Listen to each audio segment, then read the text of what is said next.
Vamos a empezar a imaginar un escenario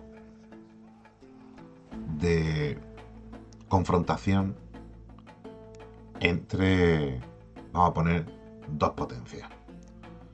Pueden ser reinos, pueden ser ciudades-estado, estados importantes, imperios.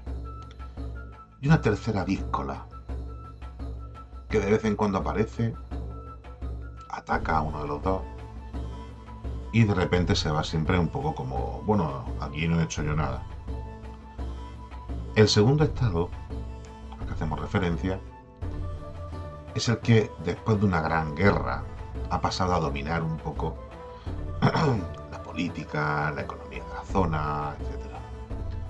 Y el tercer estado era uno que pese a bueno tener su importancia, mmm, después de una serie de revueltas, revoluciones o una serie de cambios políticos después de una gran guerra, tiene que pagar un montonazo de dinero para poder sobrellevar su vida comercial, económica, etcétera, pagando cositas que debe. El estado díscolo normalmente se ha tirado unas cuantas décadas instigando, atacando zonas cercanas, la capital del otro estado, tal. Están más o menos cercanos entre los dos.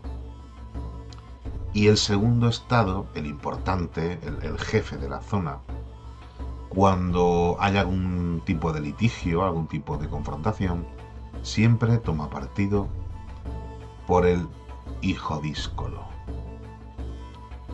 Y no estoy hablando ni de Irán, ni de Estados Unidos, ni de Israel.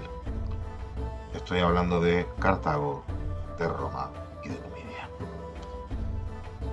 Bienvenidas, bienvenidos.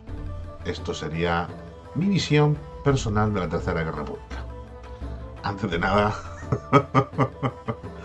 ahí resumen grosso modo tal. Antes de nada, recordar a todo el mundo que, momentito, sorbito, hoy el chocolate no es café. Esto se llama Romani Tedomum y es un poco mi proyecto pseudo podcast de, como ya sabéis, Roma nos hizo en un día y me podéis encontrar en cualquier tipo de plataforma, más o menos.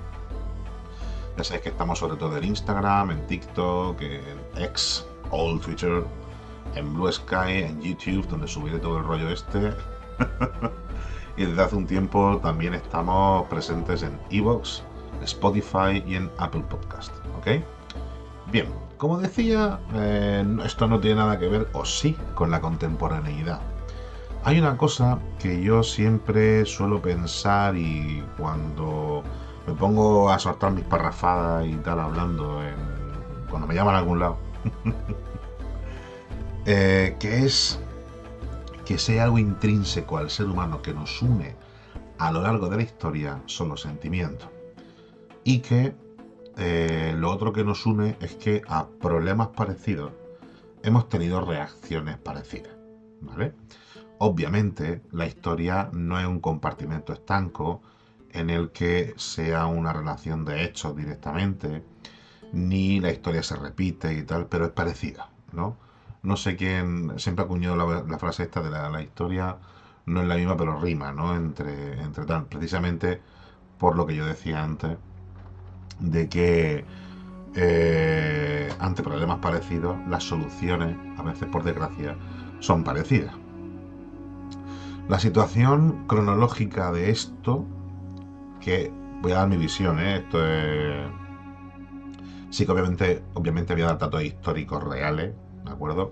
Luego incluso al final os diré un poco referencias bibliográficas que podéis tirar de por ahí y tal, de donde me estáis informando.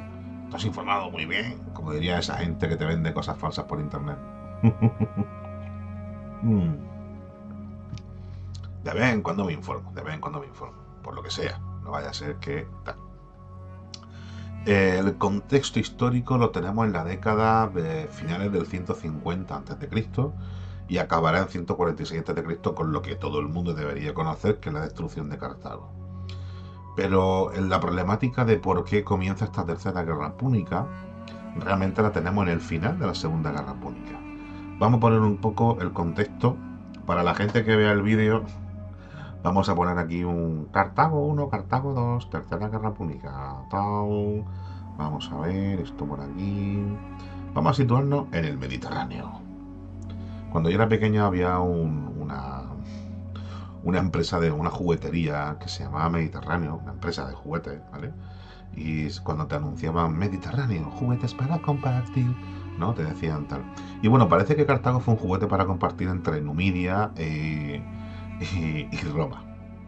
Como sabemos, el contexto en el que nos vamos a girar van a ser las guerras púnicas, obviamente. Las guerras púnicas habían comenzado unos 100 años antes de esto que va a pasar, más o menos, grosso modo, con esa disputa que van a tener Roma y Cartago por Sicilia, porque claro, Sicilia es el quid de todo. Sicilia es el jodido centro del Mediterráneo. Entonces, claro, a nivel comercial y a nivel de expansión hacia el sur, tanto de influencia económica, militar, política, etcétera, es esa piedra que está ahí. Tenéis que tener en cuenta, claro, a ver, con un poco de geografía y para la gente que esté en YouTube, he puesto un mapita de Italia. Bueno, del Mediterráneo, perdón. Se ve que la puntita de la bota acaba, ¿no? El estrecho de Messina, que es lo poco que separa Italia de Sicilia y tal, pero al mismo tiempo de Cartago a Sicilia tampoco y tanto más, ¿vale? De hecho, la gran batalla que acabará con la Primera Guerra Púnica, con el destrozo de la flota de Cartago y con una Roma totalmente vencedora y fuera de sí, va a ser en la isla Égada, que están en la puntita de Sicilia, en la puntita que da hacia Cartago, ¿no? En torno, creo que era el 261 a.C., más o menos. Uf, a mí estas cosas, los 241 a.C., 241 a.C., perdón. ¿Vale? Entonces, después de la Primera Guerra Púnica, obviamente tenemos la segunda y la tercera. ¡Buah, chaval! Se acabó el podcast. Mm.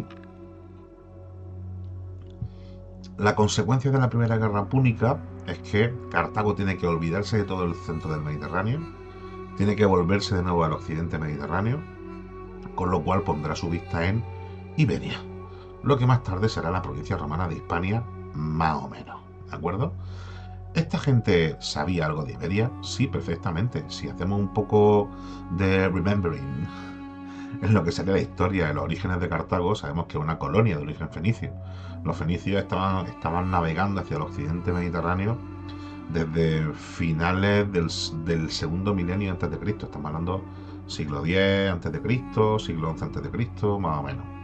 De hecho, hay una fundación mítica de Cádiz en torno al año 1000 y pico antes de Cristo. Eso lo más seguro es que sea fake, pero este no es el programa en el que se tocará. I'm so sorry, mates. Y claro, cuando los cartagineses retoman, que no es que retomen, nunca habían dejado ese contacto con Iberia, pero bueno, el gran perdedor de esta primera guerra púnica, que podría ser la familia de los Bárquidas, en fin, Amílcar y tal, vuelven su mirada hacia Iberia y van hacia allí, ¿no? En esas campañas sabemos que Amílcar muere en la zona de Acreleuqué, que casi todo el mundo a nivel de investigación lo tiene ubicado en el entorno de Alicante, Elche o por ahí, pero hay gente que piensa que sería Elche de la Sierra. Yo ahí no voy a entrar en disputas de tal, pese a que yo piense que es Elche la de Alicante, desde mi punto de vista, ¿de acuerdo? Y la consecuencia de eso es que replican un poco hacia el sur y se funda lo que será mi ciudad, Carjadas, que ahora es Cartagena, más o menos. Se la fundará Amílcar, perdón, Asdrúbal, que es el cuñado de Aníbal. Siempre hay un cuñado en la historia, siempre. Mm. Y tras la muerte de Asdrúbal, Aníbal es el que coge un poco ese testigo de los Bárquidas y comenzará la Segunda Guerra Púnica, ¿no? Desde Iberia, llegando hasta Roma, no hasta Italia, perdón, y con todo lo que sabemos. Pero también sabemos que la Segunda Guerra Púnica acaba con el gran fiasco de la batalla de Zama, ya en el entorno de Cartago, que es lo que el gran enfrentamiento, perdón, entre Escipión el africano, o después ya está llamado el africano, y Aníbal. ¿Okay? Y claro, tras esa pérdida de la Segunda Guerra Púnica, Cartago se queda muy tocado. Tenéis que tener en cuenta que la política, eh, ¿cómo decirlo? La política en Cartago no es un reino que tal, ¿vale? Aníbal no es nada más que un señor de lo que sería una nobleza púnica que junto con otras familias orquestan una especie de una serie de campañas contra Roma, un poco ahí en venganza por lo que había pasado en la Primera Guerra Púnica y por todas esas pérdidas que tienen, sobre todo a nivel económico, etcétera. Y pero Cartago tiene una especie de senado, ¿ok? Vamos a llamarle senado cartaginés para un poco que nos entendamos. Y ahí hay facciones, como pasará en el Senado romano y pasa en las grandes ciudades de Estado de la antigüedad. ¿Vale?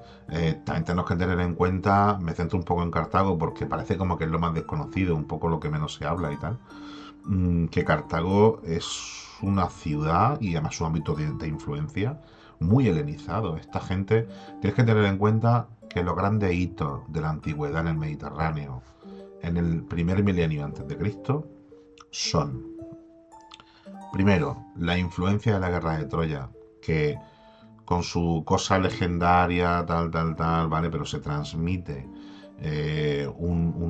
como una especie de relato troncal del cual van a salir las grandes familias aristocráticas del primer milenio antes de Cristo, y de ahí la creación de la ciudad de Estado y todo el tema este. Con lo cual todo el mundo quiere emular a los héroes griegos, romanos son todos humanos, ¿no? Los griegos, para fundar su dinastía en sus ciudades. El segundo hito va a ser como personaje Alejandro Magno, con lo cual tras la muerte de Alejandro hay una gran influencia de todo el mundo helénico en las grandes potencias mediterráneas. Es una cosa que lo vemos en los etruscos, sobre todo. Los etruscos lo van a tener incluso desde la guerra de Troya, porque vamos a encontrar decoraciones en sus tumbas, etcétera. Roma también, porque tenemos a Eneas como ese padre mítico, ¿no? de la patria en un principio, pese a que los fundadores son Rómulo y Remo. Bueno, Rómulo después de que cosa Remo, claro. Aquí la violencia va a Eneas. Y luego va a ser Julio César. ¿Mm? Pero vamos por la parte de Alejandro. Se va a notar esa gran influencia helénica en ciudades como Cartago. Y si nos adentráramos un poco a ver cómo sería más la sociedad púnica, etcétera, es una mezcla entre lo propio de la zona esta del norte de África, con tradiciones, bueno, politeístas y tal, junto con la rama del origen fenicio de la ciudad, por eso esos señores y señoras que fundan la ciudad de Cartago, con esa gran influencia helénica que vamos a tener sobre todo a partir de finales del cuarto, inicios del siglo III antes de Cristo, ¿vale? Esa gran ciudad, de la que a la gente que lo vea el vídeo he puesto una foto idílica del puerto de Cartago que hicieron los colegas de Despertaferro, que no sé si conocéis la editorial, pero deberíais, joder. Le hicieron hace ya un tiempo esta imagen, ¿vale? Va a ser la gran perdedora porque va a ser la gran potencia del Mediterráneo hasta que Roma le gane, ¿vale? Y ya en 50 años le va a ganar dos guerras, ¿ok? Y de la Segunda Guerra Púnica, tras la batalla de Zama y esa gran pérdida,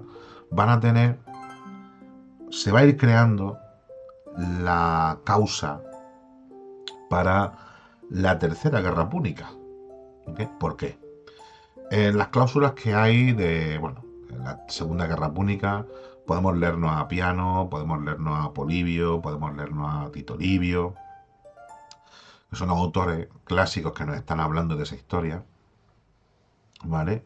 Una de las cláusulas, por ejemplo, es que Cartago apenas se quedaba con ejército, tenía que pagarle a Roma un impuesto de X talentos de plata, creo que era, cada año, durante 50 años. Y además, Roma se convertía en la potencia preponderante de la zona, y además de eso, cada vez que Cartago tuviera algún tipo de problema, tenía que someter lo que se hiciera a lo que dijera el Senado de Roma. ¿Okay? Es decir, si lo llamamos a lo contemporáneo, Hay países que tienen vigilancia internacional para que no se les vaya la madre, teóricamente, todo esto hablando dentro de ese marco. Pero luego pueden llegar otros países que teóricamente son democracias a hacer lo que les venga en gana y que luego, bueno, pues aquí no pasa nada, chicos, ¿de acuerdo? Y ahí entra la tercera potencia. Y vamos a tener a los númidas. Los númidas de Masinisa. Tenéis que tener en cuenta que en un principio los númidas apoyaban a los cartagineses, luego se pasan de bando y va a ser ahí el vecino cabroncete, ¿vale? Este vecino o esta vecina que cuando sacan al perro le dejan que se ponga a cagar justo en la puerta de tu casa, ¿no? Esta gente que te tira la basura justo al lado, que no te saluda por la mañana. Y que luego, además, cuando tú te cabreas y tal, cuando vas, resulta que, bueno, pues quien tiene que decir qué ha pasado aquí, pues siempre le da la razón al otro. ¿Vale? Pues eso es lo que pasa con Roma, Numidia y Cartago. Hasta que llega un momento, el año 151 antes de Cristo. ¿Ok? Y ahí se va a liar. Ahí se va a liar bastante. A ver si tengo por aquí cositas. ¿Era por aquí? ¡Oh, sí! Alright, baby. Para la gente que me esté viendo el vídeo, he puesto una imagen de cuando hacemos recreación histórica en Gilena, en la que aparecen luchando romanitos, creo que contra cartagineses. Para esta época, la uniformidad no es que sea lo suyo, que esto es una cosa que me gustaría también tal. Porque ya que estoy hablando un poco más de Cartago y todo esto, la imagen que se tiene de Cartago es que son unos bárbaros, tal, no sé qué, ¿no? Hay gente que tiene una serie de ritos que están por ahí, ¿no? Que no se comprenden muy bien. El tema del Tophet de Cartago, que es el supuesto enterramiento este de niños y tal, que vendría de ese sacrificio a... ay, no me acuerdo nunca de cómo se llama. A Moloch. Sacrificio de Moloch o de Moloch. Que ya aparece en la Biblia, en el Antiguo Testamento, ¿no? Y que aparece tal. Aunque parece ser que es más un poco tipo leyenda que otra cosa, ¿no? Porque se crea una imagen de los cartagineses, de los púnicos, como bárbaros. Gente que poco dentro de poco. Pero eso es por toda esta imagen que se crea. Eso ya lo hablaba un señor llamado Arnaldo Momigliano. En la sabiduría de los bárbaros. Como lo que nos queda son los escritos romanos, muchas veces, o los griegos, en su defecto. La imagen que nos va a quedar de gente como los cartagineses o los persas y tal es la imagen sesgada de la dialéctica bélica, de la dialéctica de guerra, que los romanos te van a hacer, o los griegos te van a hacer sobre esa gente. Gente a la que más han ganado, con lo cual o han destruido cosas que ellos escribieron, o no han llegado hasta nosotros hoy en día, o lo que sea. La dialéctica bélica, es decir, el cómo tú hablas y te expresas durante una guerra, es una cosa que se sigue utilizando hoy en día.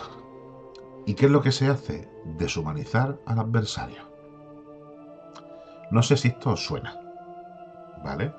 En nuestros días lo vemos perfectamente con lo que está pasando en el mundo. Las potencias que se enfrentan entre ellas van mandando mensajitos. En nuestra época, con redes sociales, radio, televisión y tal. En su época, en época de los cartagineses, los romanos y tal, son sus escritores de su lado los que te están haciendo una semblanza negativa de la otra parte. Y además están mandando un mensaje que es muy impactante para crear una opinión pública en contra del adversario. ¿Ok? Y no lo han inventado la gente de redes, no lo ha inventado Trump, no lo ha inventado nadie. Ni Netanyahu, en fin, y toda esta gente. Nadie de ahora. Eso se inventó hace miles de años. Tendríamos que irnos a la batalla de Kadesh. Pero ahí no voy a entrar porque sería irme demasiado de madre. ¿De acuerdo? Entonces, tenéis que tener en cuenta todo esto. Cuando nosotros vamos a leer relatos sobre la Tercera Guerra Púnica, la destrucción de Cartago y tal, debemos tener en cuenta todo lo que gira alrededor del relato que nos llega hoy en día. Y el relato nos dice que en 151 a.C. hay una pelea, una más, ¿vale? Porque durante los 50 años que los cartagineses van pagando esos impuestos a Roma, los númides van a estar ahí atacando el territorio cartaginés, ocupando algunas plazas, los cartagineses se quejan, Roma le da siempre la razón a los númidas de Masinisa, etcétera, y llegamos al 151. En 151 pasan dos cosas. Pasa dos cosas, pasan muchas cosas, ¿no? Pero, grosso modo. Pasa que los cartagineses terminan de pagar esa deuda que tenían con Roma, con lo cual ya están liberados de esa deuda, pero pasa que los númidas atacan y los cartagineses, que se sienten liberados de la deuda, atacan para contestar a los númidas. ¿Ok? Todo esto siempre resumiéndolo mucho. ¿De acuerdo? Claro, Roma, como siempre, dice, bueno, vamos a galvarnos. Primero voy a mandar ahí a varios senadores, que es cuando llegará la famosa frase de Cartago debe ser destruida, que la vería escrita de diversas formas en latín, que es la que supuestamente Catón el Censor habría hecho después de llegar a Cartago y decir, hostia, es que nos han pagado todos los impuestos y esta peña tiene mucho dinero. Ves una ciudad revitalizada, con mucho comercio, etcétera, ¿no? Entonces los romanos empiezan a decir, o empiezan a mandar el mensaje de, ojo, cuidado que esta gente nos puede crear problemas en un futuro próximo, ¿vale? Cuidado, cuidado, que sacan la bomba atómica, ¿eh? Entonces, ¿hay algo a nivel científico o fehaciente tal que nos diga que realmente Cartago se estaba preparando para una guerra con Roma o que puede ser muy peligroso? No, solamente la palabra de los romanos. ¿Ok? Esto quiero que quede muy claro. ¿Por qué? Porque estabas tú para verlo. Pues no, pues yo tampoco, amigo. Vale, lo que nos dicen siempre la gente de historia. Lo único que tenemos es que dice, oye, el relato que narra esa embajada romana de senadores que va a Cartago a ver qué está pasando por allí, ¿no? Y para un poco mediar entre Cartago y Numidia, ¿no? Dice, oye, aquí hay peña, aquí hay cuarta, aquí hay cuarta, aquí hay mandanga, ¿vale? Y entonces empiezan a crear un poco ese relato de, ojo, cuidado, te los quería por Cartago, que tal, tal, tal. ¿Qué es lo que va a hacer Roma para obligar a Cartago desde ese punto a llegar a la guerra? Pues empezar a pedirle más y más y más. Ahogar a Cartago. Ahora quiero que me entregue, yo qué sé, prisioneros. Creo que eran 300 zagales que tienen que mandar a Sicilia. Y los cartagineses. Ok, ok, amigo. ¿Vale? Luego, no, eso no. Me tienes que pagar no sé qué. Y tienes que entregarme las armas. Y tienes que quitarte, yo qué sé, casi todo o todo el ejército. Tu marina. Y para rematarlo todo, Roma le dice a los cartagineses, ok, podéis seguir viviendo, pero os tenéis que ir unos 15 kilómetros al interior. Hablando obviamente, anteponiendo los estadios con kilómetros. Ahora con los cartagineses ya dicen, pero ¿cómo que 15 kilómetros al interior? Si nosotros vivimos de comerciar con el mar, si nos vamos al interior, no vamos a poder comerciar vía marítima. ¿Vale? Entonces, hay un momento en el que los cartagineses están tan ahogados, tan ahogados, tan ahogados, que se ven abocados a la guerra. ¿Vale? Eso sobre todo lo vais a encontrar si os leéis, ya que me gusta decir bibliografía cuando hago estas cositas, a Adrian Goldsworthy, que tiene un librito, que lo tengo por aquí, que se llama La caída de Cartago, que es básicamente una monografía editada en España por Ariel y que está centrada en las guerras púnicas, ¿vale? Y que comenzará con ese de 165 a.C., ¿no? El primer enfrentamiento, etcétera, y que acabará con la destrucción de la ciudad en 146 a.C. Claro, tenéis que tener en cuenta también otra cosa, por el lado romano. Roma, al mismo tiempo que estaba lidiando lo de Cartago, estaba combatiendo en Hispania, porque creo que estaban las revueltas de Viriato, al loro, y estaba destruyendo Corinto. ¿Okay? De entre los personajes que vamos a tener por ahí, que me he apuntado yo alguno por aquí, lo tenemos por aquí, bueno, vamos a tener, sobre todo el gran personaje que va a salir de esta tercera guerra púnica es Escipión Emiliano, que os recomiendo que os leáis la biografía de Cipriano Emiliano que publicó Despertaferro. Ahora mismo no recuerdo bien el autor, pero bueno, se editó hace relativamente poco tiempo y lo podéis encontrar todavía. Que un poco he estado basándome en ello para sacar un poco una semblanza de Cipión y un poco saber qué es lo que está haciendo este hombre y tal. Tienes que tener en cuenta que Cipriano Emiliano es y no al mismo tiempo de la familia de los Escipiones. Es un señor que después de destruir Cartago se va a ir a las campañas numantinas. Va a ser el señor que conquiste Numancia, ¿de acuerdo? Con lo cual va a ser uno de los políticos militares, o dos militares, más laureados de la historia de la Roma republicana. ¿Okay? Y además que viene ya de una familia que, bueno, su tío abuelo postizo, Escipión africano, había sido el que había ganado a Aníbal, había conquistado Carhaddás y...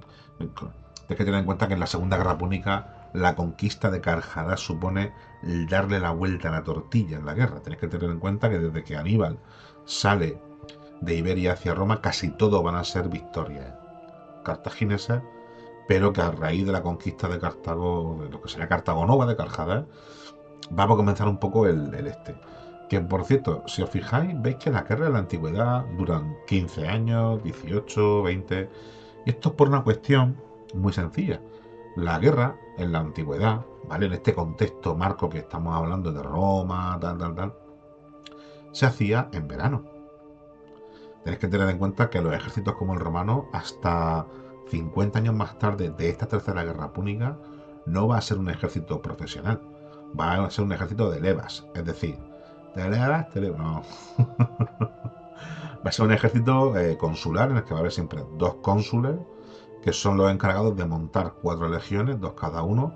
Obviamente, por Tito Livio y por Polibio sabemos que por la magnitud de Segunda y Tercera Guerra Púnica, sobre todo Segunda Guerra Púnica, va a haber muchas legiones formadas luego por los aliados, no solamente romanos, etcétera, ¿vale? Pero eso es el ejército marco, ¿ok? En el que nos movemos, dividido en diferentes líneas de ataque, y que, bueno, pues van a intentar, vamos a ver por aquí, para la gente que esté en YouTube, ¿de acuerdo? Vamos a poner un poquito, creo que era este Cartago 1, sí. He puesto una imagen de lo que sería la conquista de Cartago por los romanos, ¿vale? Entre ese 147 y 146 a.C. ¿Ok? Me gusta el mapa de Despertaferro de nuevo, un mapa de los colegas de Despertaferro.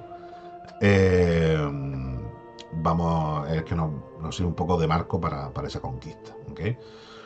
Entonces tenéis que tener en cuenta eso, las guerras en la antigüedad, en este contexto de la antigua Roma, etcétera, van a empezar las campañas militares marzo, abril, hasta septiembre, más o menos, ¿ok? El resto del año tú te vas a los cuarteles de invierno, o si eres un ejército como este, muchas veces parte de las legiones las licencias durante el resto del invierno y tal para que vayan a su casa, etcétera. Luego para que tengáis en cuenta eso, que no es que duren 20 años porque les dé la gana de luchar, sino porque tienen una esta muy marcada para luchar, ¿de acuerdo?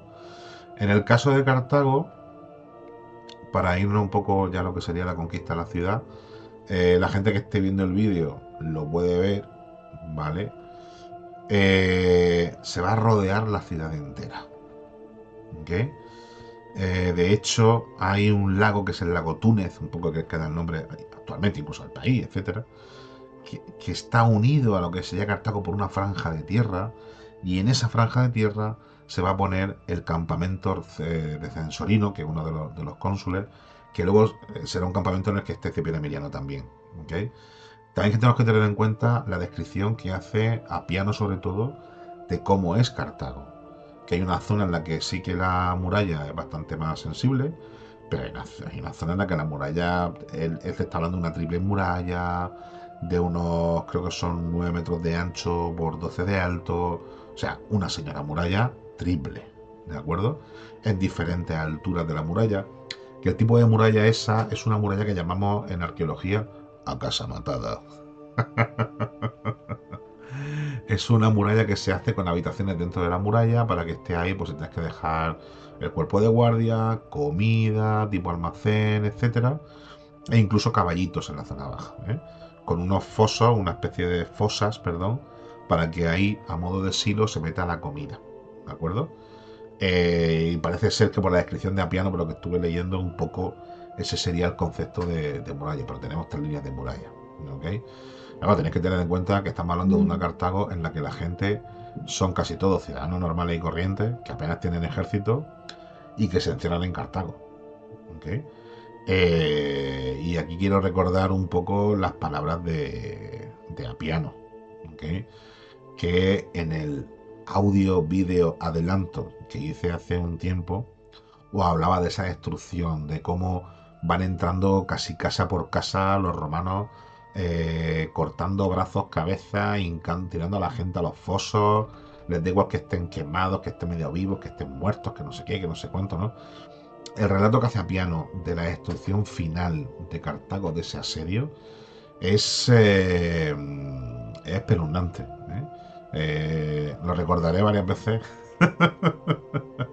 dando la matraca por redes sociales, porque es bastante espeluznante lo que está hablando Apiano de esa destrucción. Finalmente esa destrucción, después de esa negación de los cartagineses a abandonar su ciudad e irse 15 kilómetros al interior, esa destrucción, y después de 3 4 años de, bueno, dime y direte, va a ser por el asedio de la ciudad durante unos meses y el asalto final con la quema de toda la ciudad. Aquí, para finalizar lo que es esto, que no sé lo que es esto, este resumen de esa tercera guerra púnica, la que, como decimos, tenemos por un lado a los númidas, que son los que te ponen ahí, ¿no? La trampa, tenemos a Roma como el árbitro del Mediterráneo, y tenemos a Cartago como esa potencia que quería un poco volver a ser un poco lo que era a nivel comercial, pero que estamos viendo que le cortan la ala en cuanto la pobre renace, ¿vale? Un poco a modo así de resumen. Tenéis que tener en cuenta que Cartago fue, si no, yo creo que la potencia más importante a la que se enfrentó Roma en toda la República. Luego, en época imperial, podemos hablar de los partos, ¿vale? La parte oriental del imperio, la actual Siria, Irán, tal, ¿no? Los partos son un poco herederos de los persas, de los medos, y luego su heredero van a ser los sasánidas. Eh, pero claro, estamos hablando de una potencia que va a estar enfrentándose a Roma durante 100 años. ¿Ok? Desde el 265, creo que es, antes de Cristo, por aquí 264 antes de Cristo, hasta su destrucción total en el 146 antes de Cristo. Y esto lo digo también por el relato que se va a hacer de la destrucción, y ese relato que ha llegado hasta nosotros del tema de echarle sal, ¿no? De destruirlo todo y tal. Sí es cierto que las excavaciones en la colina de Birsa, que es uno de los barrios como más importantes de Cartago, que incluso alguna pintura mural aparece en alguna tumba representando esa colina de Birsa con esa construcción en terrazas y esas casas con unos depósitos un poco a modo de silo, ¿no? De cisterna para el agua, etcétera, que por cierto se repiten en ciudades como la mía, como Carjadas, en ese tipo de urbanismo, etcétera. Bueno, la destrucción, o sea, a sangre y fuego. Pero el tema de la sal y tal, creo, haciendo memoria, leyendo a mi colega Iván Martín, de Roma Eterna, en su primer libro sobre Roma Eterna, de ascendencia a la República y tal, que es más una sacada de contexto que hizo un señor, creo que alemán, en el siglo XIX o XVIII. Si es que el siglo XIX tiene la culpa de todo, lo digo yo, ¿vale? Bueno, pues parece más un relato, un tipo fake, exagerando el relato de Apiano que hace una persona en el siglo XVIII con un relato real. Sabemos que Cartago, después de la destrucción esta o de aniquilar a esa cultura de origen mezcolanza entre los fenicios, el Mediterráneo central, etcétera, sigue renaciendo. De hecho, si vaya a Cartago ahora, yo tuve la oportunidad de visitar la ciudad hace unos cuantos años ya. Hostia, hace muchos años ya de esto.